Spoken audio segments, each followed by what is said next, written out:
Hello, I'm John Hand with the Pulsing Cinema, and the Pulsing Cinema movie of the day is Apocalypse Now, Francis Ford Coppola.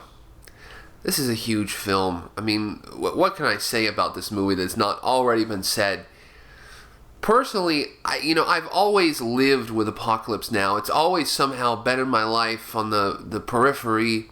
When you go into video stores, you'd look in the A's and the action, and you'd see the Apocalypse Now VHS cover with that painted cover art with Marlon Brando on it, and then you'd hear about all the crazy stories about Marlon Brando and Martin Sheen, people having heart attacks and going crazy, and the movie barely being made in the jungles.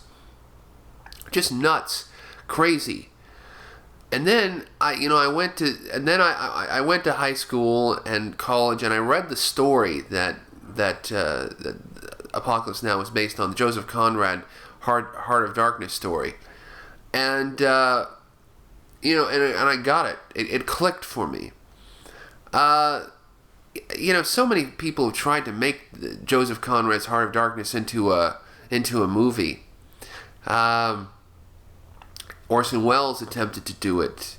Then Coppola just latched onto the story years later, and was writing it with John Milius, the famous screenwriter. And, George Lucas wanted to direct this movie, go into actual Vietnam and shoot it in 16 millimeter, actually while the Vietnam War was going on and all of this crazy stuff. I think even one point Steven Spielberg was attached to it. Eventually, the film got into Francis Ford Coppola's hands, and he was like, no one else is directing this. I'm going to go and direct this. This is going to be the movie that I'm going to make after The Godfather and The Conversation. He had all the carte blanche. He had all the money he needed.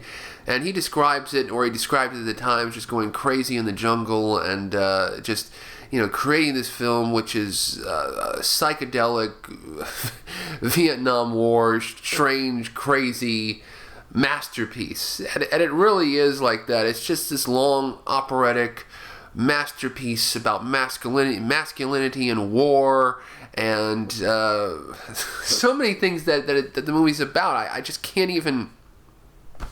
And so many versions of the movie that have come out. I mean, there was the original theatrical version, which didn't even have any credits.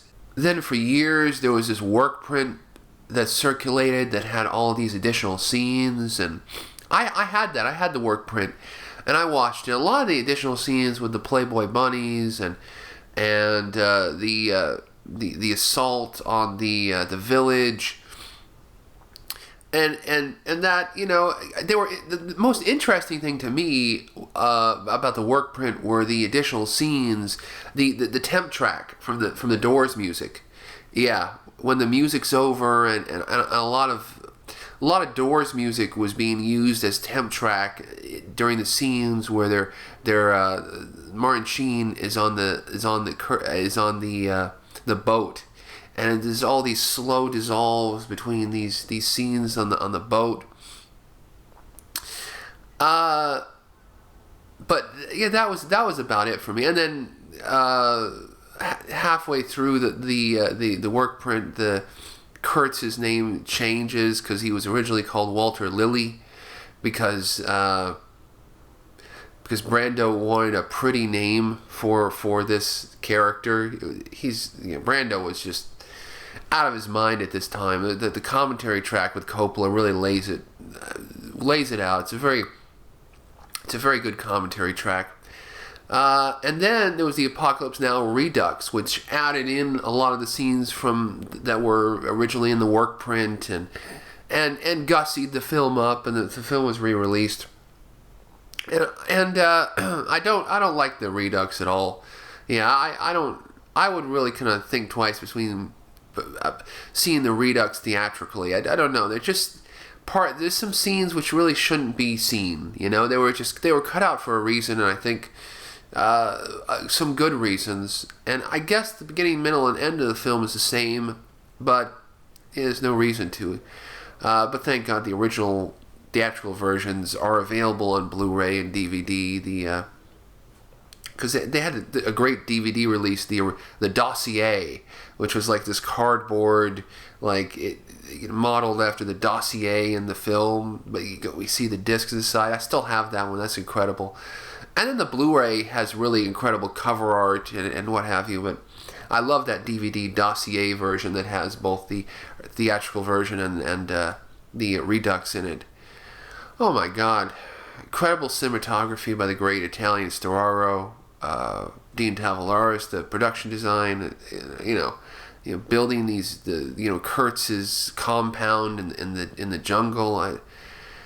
Oh my God! Just an incredible film. I could say too much about it, but I think I'm just going to say too little. I love it. I'm just going to stop right now. I love it.